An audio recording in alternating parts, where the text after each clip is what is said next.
Video में हम discuss करने वाले हैं क्रोमेटोग्राफी के बारे में, जो कि क्लास 12 के मेजर एक्सपेरिमेंट में है। ठीक है, तो इसको हम आज इस वीडियो में डिस्कस करेंगे। जो भी क्लास में इसको नहीं समझा है ठीक से, तो इस वीडियो को देखो, और जो भी क्लास में एब्सेंट था या किसी को समझ में नहीं आ रहा है, इस वीडियो को उसके साथ शेयर कर दो। ठीक है, तो पहले देखते हैं हमारा एक्सपेरिमेंट क्या करना है हमें। तो इसका first aim of the experiment क्या है? Aim of the experiment, so aim of the experiment is to study. हमें स्टडी करना है अबाउट किसके बारे में? About the separation of different plant pigments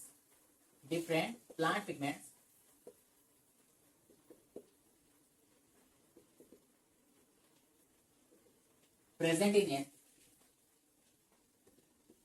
given mixture। एक मिक्सचर में प्लांट पिगमेंट का प्रेजेंट है, उसको हमें सेपरेट करना है ये, और उसके बारे में स्टडी करना है। ठीक है, तो study about the separation of different plant pigments present in a given mixture, ये हमें स्टडी करना है। तो पहले इस एक्सपेरिमेंट को करने के लिए हमें क्या क्या चाहिए इसको भी देख लेते हैं, उसके बाद हम समझेंगे क्रोमेटोग्राफी है क्या। ठीक है, सो रिक्वायरमेंट, एक्सपेरिमेंट करने के लिए क्या क्या चाहिए हमें। तो फर्स्ट इज कुछ प्लांट लीव्स चाहिए, जैसे हम स्पिनाक लीव्स ले सकते हैं, लेकिन जो इजीली अवेलेबल हमारे पास है वो टैवर्ना मोंटाना लीव्स है। ठीक है, तो लिखते हैं टैवर्ना मोंटाना। अगर हम चाहें तो स्पिनाक लीव्स भी हम ले सकते हैं। Tabernaemontana, it is a scientific name, botanical name of a plant, जो कि हम हर एवरीडे हम देखते हैं हमारे घर के पास। ठीक है, व्हाइट कलर के फ्लावर होते हैं। ठीक है, तो ये प्लांट लीव्स हमें चाहिए। ठीक है, टैवर्ना मोंटाना लीव्स। और क्या चाहिए? इस लीव्स को हमें ग्राइंडिंग करने के लिए चाहिए क्या? मोटर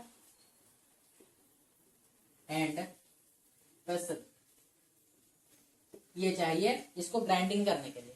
ठीक है, ग्राइंडिंग करने के बाद इसको फिल्टर करना पड़ेगा, इसलिए फिल्टर पेपर भी चाहिए। जब ग्राइंडिंग करते हैं इसके साथ कुछ 5 ml का कुछ एसीटोन मिलाते हैं, तो एसीटोन भी चाहिए। एसीटोन मिला के इसको ग्राइंडिंग करते हैं। जिस हमारे खाने में मसाला डालते हैं ना, जैसे उसको पीस के ग्राइंड करके डालते हैं, तो उसी को बोलते हैं मोटर एंड पेसल। ठीक है, अच्छा, एसीटोन डाल के उसको हमने क्या कर दिया? ग्राइंड कर दिया, उसको फिल्टर कर दिया। उसके बाद क्या करना है? फिल्टर करने के बाद इसको रख देना है, और इसको माइक्रोपाइपेट चाहिए। क्यों चाहिए बाद में बताऊंगा, आगे बताऊंगा माइक्रोपाइपेट। ठीक है, तो माइक्रोपिपेट आ गया। अब क्या चाहिए? कल्चर ट्यूब चाहिए। कल्चर ट्यूब टेस्ट ट्यूब की तरह ही होता है, लेकिन थोड़ा साइज में बड़ा होता है कल्चर ट्यूब। ठीक है, अच्छा, तो ये हो गया कुछ रिक्वायरमेंट्स, और आगे कुछ रिक्वायरमेंट्स है, ऊपर लिखना पड़ेगा, नहीं दिखेगा। उसके बाद हमें एक सॉल्वेंट चाहिए। ठीक है, और सॉल्वेंट को हमें प्रिपेयर करना पड़ेगा। किसका सॉल्वेंट चाहिए? पेट्रोलियम ईथर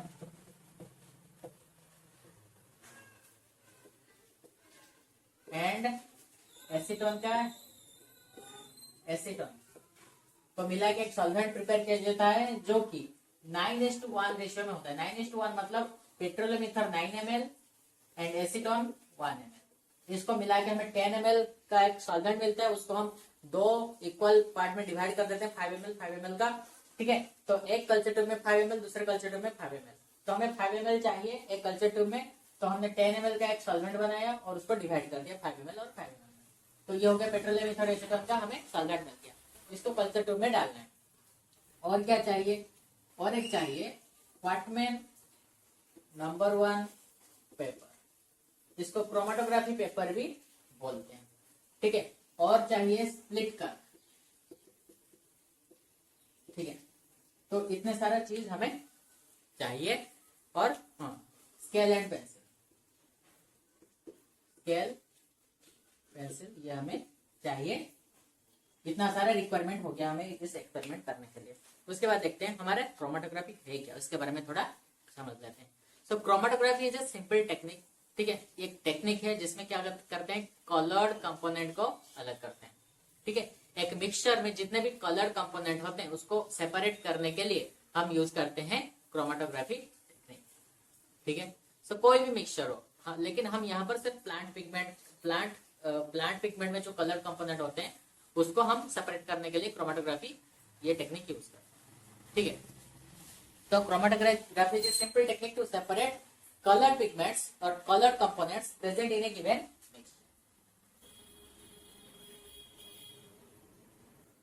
उसके बाद देखते हैं सो प्लांट पिगमेंट्स क्या क्या होते हैं। प्लांट पिगमेंट्स होते हैं क्लोरोफिल होते हैं, क्लोरोफिल ए, क्लोरोफिल बी हो गया, जैंथोफिल, कैरोटीन, ये हो गए प्लांट पिगमेंट्स जो कि प्रेजेंट होते हैं उस जो हमने मिक्सचर निकाला उसमें प्रेजेंट है। क्या है? क्लोरोफिल ए, पिगमेंट्स का नाम बोल रहा हूं, chlorophyll B, xanthophyll and carotene. These pigments are present in the mixture we have prepared already। ठीक है, तो जिस मिक्सचर को हमने अभी प्रिपेयर कर दिया है उसमें ये 4 पिगमेंट्स हैं, इसको हमें सेपरेट करना है। तो ये सेपरेट हो गया, हमें कैसे पता चलेगा? Bye there characteristic colour. ठीक है, क्लोरोफिल ए का कलर है डार्क ग्रीन, क्लोरोफिल बी का येलोइश ग्रीन मतलब लाइट ग्रीन दिखेगा, येलोइश ग्रीन, जैंथोफिल का दिखेगा हमें येलो एंड कैरोटीन का ऑरेंज। अगर हम स्पिना क्लिप्स लेते हैं तो उसमें कैरोटीन क्लियर के दिखता, मतलब ऑरेंज कलर क्लियरली हमें दिखता, लेकिन हमने टैवर्ना मोंटाना लिप्स लिया है तो इसलिए हमें ये वाला नहीं दिख सकता है। दिख भी सकता है अगर हम अच्छे से उसको करें तो शायद दिख सकता है, लेकिन स्पिना क्लिप्स में ये क्लियरली हमें दिख सकता है, ऑरेंज कलर दिखेगा। ठीक है, तो उसके बाद क्या करना है, ये हो गया हमारा प्लांट पिगमेंट्स और उनका कलर, ये उनका कैरेक्टरिस्टिक कलर है। ये कलर अगर दिखा, अगर हमें डार्क ग्रीन कलर दिखा तो इसका मतलब है क्लोरोफिल ए दिखा, येलोइश ग्रीन दिखा इसका मतलब क्लोरोफिल बी दिखा, येलो कलर दिखा तो मतलब जैंथोफिल, ऑरेंज कलर मतलब कैरोटीन। ठीक है, तो पहले हमें प्रिपरेशन करना है, क्या प्रोसीजर क्या है? पहले कुछ प्लांट लिप्स को लेके आना है, उसमें 5 ml एसीटोन डालना है, डाल के उसको ग्राइंडिंग करना है। ठीक है, ऐसे पीस देना है। ठीक है, में डालते हैं ऐसे उसको पीस के डालते हैं, तो वैसे ही उसको ग्राइंड करना है और 5 ml एसीटोन डाल के पहले उसको साफ करके, फ्रेश ग्रीन लिप्स होना चाहिए, उसको साफ करके 5 ml एसीटोन डाल के हमें उसको ग्राइंड करना है और उससे जो निकलेगा एक्सट्रैक्शन निकलेगा, उसका जो लिक्विड निकलेगा, ठीक है, पीस देने के बाद लिक्विड निकलता है, उसको हम क्या करेंगे, फिल्टर करेंगे, फिल्टर पेपर डाल के फिल्टर करके उस एक्सट्रैक्शन को निकालेंगे। एक्सीटोन एक्सट्रैक्शन ऑफ दिस पिगमेंट्स को हमने अब निकाल लिया। ठीक है, उसको जितना भी थोड़ा सा भी निकलेगा, इतना सा 2 ml 3 ml जितना भी निकला उसको रखना है, उसको रख दिया। उसके बाद हमने सॉल्वेंट प्रिपेयर कर दिया 10 ml का, 9 ml petroleum ether and 1 ml acetone मिला के हमने 10 ml का सॉल्वेंट बना लिया और उसको 2 पार्ट बना दिया, 5 ml का 2 सेपरेट कर दिया, 2 कल्चर ट्यूब में हमने अलग अलग करके रख दिया। उसके बाद क्या लाना है, एक व्हाटमैन नंबर 1 पेपर लाना है जो कि कुछ इस तरह दिखता है। बोर्ड में बना रहा हूं इसलिए बड़ा दिख रहा है, but it is actually about 15 centimetre. ठीक है, जैसे 15 सेंटीमीटर का स्केल होता है उतना ही बड़ा होता है और विड्थ इसका 2 सेंटीमीटर रहता है। 2 सेंटीमीटर 1.1 से लेकर 2 सेंटीमीटर तक होता है, जितना कल्चर ट्यूब के अंदर, मतलब कल्चर ट्यूब के अंदर जैसे घुस सकते हैं उसी उतना ही उसका विड्थ होता है। ठीक है, तो ये हो गया हमारा व्हाटमैन नंबर 1 पेपर। ठीक है, तो इसका जो ये वाला एंड है, नीचे वाला एंड है, इसको हमने इस एरो के शेप में कर दिया है। ठीक है, तो इसको बोलते हैं नॉच। क्या बोलते हैं? नॉच। ठीक है, and this is called tip of the notch, tip of the. ठीक है, तो यहां पर पहले क्या करना है, एक ऐसे लाइन बनाना है, जैसे कि इनके बीच में डिस्टेंस कितना होना चाहिए, अप्रोक्सीमेटली 2 सेंटीमीटर होना चाहिए। ये जो लाइन हमने बनाया, ये टिप ऑफ द नॉच, यहाँ से यहाँ तक ये 2 सेंटीमीटर होना चाहिए। ठीक है, और ये बीच में एक पेंसिल में पॉइंट बना देना है। ठीक है, जिस पॉइंट के ऊपर हमें ये जो हमने पिगमेंट्स का जो एक्सट्रैक्शन करके निकाला था ग्राइंडिंग करके, उसको यहाँ पर डालना है माइक्रोपिपेट्स। ठीक है, तो माइक्रोपिपेट को उस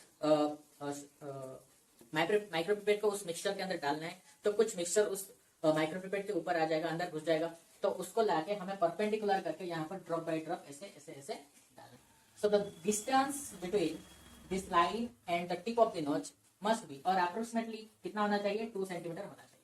ठीक है, तो 2 सेंटीमीटर लाइन यहाँ से हमने स्केल से मेजर करके यहाँ पर एक लाइन खींच दिया और यहाँ पर एक पॉइंट बना दिया, जिस पॉइंट पर हम उस पिगमेंट को डालेंगे drop by drop by using A micropipette, using A micropipette. तो कब तक डालेंगे, जब तक ये जो पॉइंट है ये कंसंट्रेटेड नहीं होता, मतलब डार्क कलर नहीं आ जाता, वो पिगमेंट डाल डाल के हम उसको डार्क ग्रीन कलर हो जाएगा, तब तक यहाँ पर ड्रॉप बाय ड्रॉप उसको डालते रहेंगे। तो इस पॉइंट को बोलते हैं, जहां पर हमने इस मिक्सचर को डाला है, इसको बोलते हैं लोडिंग स्पॉट। क्या बोलते हैं? लोडिंग, ठीक है। तो लोडिंग स्पॉट यहाँ पर डाल दिया हमने। उसके बाद क्या करना है, इसको लेके कल्चर ट्यूब के अंदर डाल देना है, ठीक है। कल्चर ट्यूब के अंदर कैसे डालेंगे, जैसे कि सोचो कि ये है हमारा कल्चर ट्यूब, ठीक है। टेस्ट ट्यूब की तरह दिख रहा है, ये हमारा कल्चर ट्यूब। तो यहाँ पर क्या करना है, इसको डालना है। तो यहाँ पर हमने सॉल्वेंट पहले से रखा है, ये 5 ml का सॉल्वेंट है, 5 ml का सॉल्वेंट है, किसका, पेट्रोलियम ईथर एंड एसीटोन का मिक्सचर सॉल्वेंट है, यहाँ पर मिला के हमने यहाँ पर रखा था, ठीक है। तो इस पेपर को यहाँ पर ऐसे डालना है जैसे कि देखो कैसे डालना है, जैसे कि इसका इतना ही पार्ट सॉल्वेंट के अंदर डूबा हुआ रहेगा और लोडिंग स्पॉट कहाँ पे रहेगा, अप्रोक्सीमेटली 1 सेंटीमीटर, इस जो सॉल्वेंट के लेवल से 1 सेंटीमीटर ऊपर रहना चाहिए, ठीक है। 1 सेंटीमीटर ऊपर रहेगा, जैसे मतलब ये जैसे इस सॉल्वेंट के अंदर ना डूबे। अगर डूब जाएगा तो एक्सपेरिमेंट हमारा क्या हो जाएगा, गलत हो जाएगा और रिजल्ट नहीं निकलेगा, ठीक से। तो ये हो गया 5 ml सॉल्वेंट, इसमें इसके अंदर 1 सेंटीमीटर ये डूब के रहेगा और 1 सेंटीमीटर ऊपर रहेगा। तो ऐसे रखना है जैसे ये पेपर इस कल्चर ट्यूब के वॉल को टच ना करे। अगर टच कर लिया, अगर वॉल में कुछ सॉल्वेंट पहले से लगा होगा तो ये साइड वाइज ऑब्जर्व कर लेगा, ठीक है, तो भी गलत हो जाएगा। तो इसको कैसे रखना है, इसके लिए हमें कॉर्क चाहिए, स्प्लिट कॉर्क। स्प्लिट कॉर्क मतलब कॉर्क दो पार्ट में, दो हिस्सों में डिवाइड हो गया होगा, ऐसे होगा कॉर्क। तो उस कॉर्क के बीच में हमें वाटमैन नंबर 1 पेपर को ऐसे ऐसे लगा के रख देना है, ठीक है। ऐसे लगा के रख दिया और उसको कल्चर ट्यूब के अंदर ऐसे डाल देना है। तो ये अंदर ऐसे हैंगिंग पोजीशन में रहेगा, ठीक है। तो इसको हम रख देंगे 10 to 15 मिनट्स, 15 या मैक्सिमम 20 मिनट्स तक रख लेंगे। तो अगर रखने के बाद होता क्या है, तो ये जो सॉल्वेंट है, ये पेपर वाटमैन नंबर 1 पेपर क्या करता है कि सॉल्वेंट इसमें ऑब्जॉर्व होता है, ठीक है। सॉल्वेंट ऐसे ऊपर उठ के जाता है, ठीक है। ये जो सॉल्वेंट है ना, पेट्रोलियम ईथर एसीटोन का सॉल्वेंट है, ये ऊपर ऐसे उठ के जाएगा, ऑब्जर्व होगा। तो अगर ये ऊपर उठते जाएगा तो उसके साथ क्या होगा, ये जो पिगमेंट हमने यहाँ पर डाला है ना, प्लांट पिगमेंट जो हमने निकाला था, उसको यहाँ पर ड्रॉप बाय ड्रॉप डाला था यहाँ पे, तो ये भी उसके साथ क्या होगा, ऊपर उठते जाएगा, ठीक है। अगर ये ऊपर उठते उठते जाएगा तो इसमें क्या होगा, सॉल्युबिलिटी, कैपिलरी एक्शन, इसके हिसाब से इनका जो डिस्टेंस है वो अलग अलग होगा, ठीक है। तो अब जैसे जैसे सॉल्वेंट ऊपर जाएगा, ये पिगमेंट भी उसके साथ ऊपर जाएंगे। तो ये ऊपर जैसे जैसे जाएंगे तो क्या होगा, इनका जो कलर कंपोनेंट्स हैं ये भी उसके साथ उठ के जाएंगे और अलग अलग डिस्टेंस कवर करेंगे, ठीक है। And it depends on their capillary action and solubility. Solubility and capillary action के ऊपर डिपेंड करता है कि कितना डिस्टेंस कौन कवर करेगा, ठीक है। तो जब ये 75% कवर कर लेगा, सॉल्वेंट ऑब्जर्व हो जाएगा इसका पेपर में, पेपर का 75% ये ऑब्जर्व हो जाएगा, तब हम उसको बाहर निकाल लेंगे, ठीक है। तो इसके अंदर होता है क्या है, मैं यहाँ पर दिखाता हूँ। देखो ये हो गया हमारा लोडिंग स्पॉट, लोडिंग स्पॉट हो गया। तो समझो कि ये टोटल डिस्टेंस उस सॉल्वेंट ने इतना कवर कर लिया।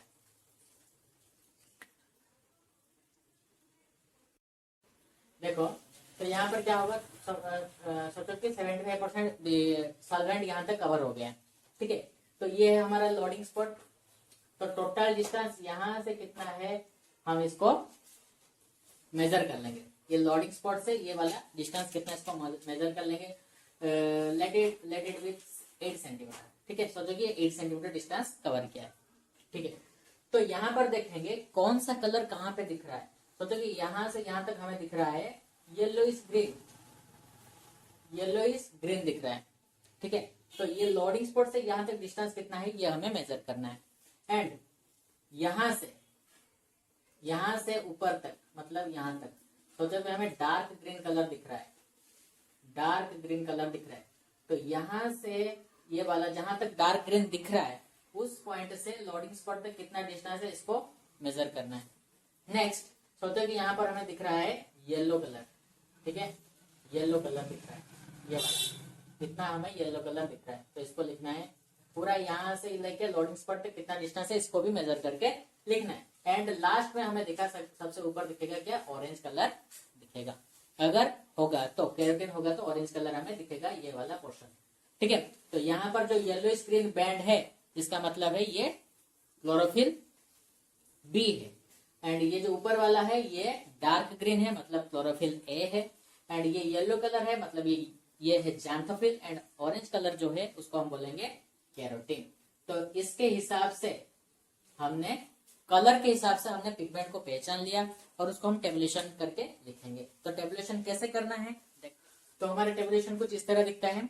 नंबर ऑफ ऑब्जर्वेशन, पिगमेंट का नाम क्या है, chlorophyll A, chlorophyll B, xanthophyll, carotene. Colour of the pigments, उनका कलर क्या है, and distance travelled by each component. Component मतलब ये पिगमेंट का जो जितना डिस्टेंस कवर करते हैं उस पिगमेंट को बोलते हैं कंपोनेंट। एक एक कंपोनेंट ने कितना डिस्टेंस कवर किया उस मिक्सचर का, तो कितने कितने डिस्टेंस कवर किया हमने अभी देखा कैसे डिस्टेंस मेजर करते हैं। सब डिस्टेंस को हम लोडिंग स्पॉट से ही मेजर करेंगे, लोडिंग स्पॉट से ही हम सारे के सारे डिस्टेंस को मेजर करेंगे। तो उसको बोलेंगे A and distance travelled by solvent is B, मतलब टोटल कितना डिस्टेंस ट्रेवल किया उसको बोलते हैं distance travelled by solvent. And last में हमें निकालने हैं आरएफ वैल्यू। आरएफ मतलब रिटेंशन फैक्टर, आरएफ वैल्यू। सोचो कि यहाँ पर देख रहे हैं नंबर ऑफ ऑब्जर्वेशन 1, पिगमेंट्स का नाम है क्लोरोफिल, क्लोरोफिल ए लिखते हैं, क्लोरोफिल बी लिखते हैं, ज़ैंथोफिल, ज़ैंथोफिल एंड कैरोटीन। ठीक है, तो क्लोरोफिल ए का कलर क्या होता है, डार्क ग्रीन कलर होता है, क्लोरोफिल बी का येलोइश ग्रीन कलर होता है, ज़ैंथोफिल का होता है येलो कलर एंड कैरोटीन का होता है ऑरेंज कलर। ठीक है, अच्छा तो अब देखते हैं distance travelled by each component. तो सबसे ज्यादा डिस्टेंस कौन गया होगा, ऑरेंज कलर, मतलब हमारा टोटल डिस्टेंस कितना था 8 सेंटीमीटर था। Distance travelled by the solvent 8 centimetre था, तो सबसे ज्यादा डिस्टेंस गया होगा ऑरेंज कलर, मतलब कैरोटीन गया होगा सबसे ज्यादा डिस्टेंस, मतलब 8 के आसपास गया होगा, मतलब सोचो कि 7 सेंटीमीटर चला गया।